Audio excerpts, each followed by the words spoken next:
Guys, meron na naman akong bagong negosyo. Sana ay pumatok, di ba? Actually, hindi man ngayon itong tinatawag nilang Graham Bar. Actually, ganito. Ayan, o. Bumili pa ako ng lagayan talaga. May tray. Actually, ganyan, o. Isakto nyo siyang ganyan, o. Ayan lang naman ang sangkot natin, yung Graham. Actually, yung mixture ko, 2 Nestle cream at saka isang condense na malalaki ha. Tapos ginamitan ko siya ng whipping pang mix. Ayan. Actually, hindi ko na kasi naipakita sa inyo at medyo nagmamadali na si Kuya Brian. Alam niyo naman may pasok pa kinabukasan. Ayan. Tamang biscuit lang with actually itong Graham Bar ko, ang flavor niya ngayon is cookies and cream.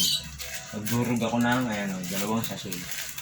Diba? Titingnan natin kung ano talaga maging outcome nito. Actually, ibabalot pa kasi sa foil to. Kapag matigas na. Hintayin yung tumigas, ha? Bukas, abangan nyo ulit yung vlog ko pagka matigas na siya. Sana bumili kayo. Actually, nakikita ko siya sa market. May 35 pesos at saka 40 pesos.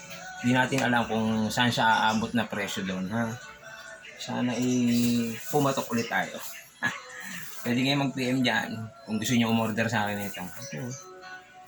Actually kasi nga kung 40 pesos, 1, 2, 3, 4, 5 5 ang magagawa niya. So 200 pesos parang lugi ako. Kasi titingnan ko lang yung mixture ko kung aabot. Kasi alam niyo naman, ang mahal ng Nestle cream. So, ang mahal din ng Alaska Condense. 60 pesos si Nestle cream. Tapos si Alaska Condense is nasa 55, ganun mga 60. Pero mo yung tatlo na yun is 180 na.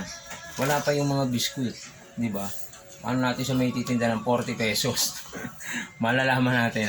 Kasi 40 pesos lang yung isang ganito eh. Yung isang haba na ganyan. Kung may magkakapal ng ganyan kasi yan. Yun lang ang ilalagay natin dyan. Actually, ang biscuit niya kasi, isa sa ilalim at saka isa sa ibabaw. Iyon lang. Wala nang iba. Paano guys?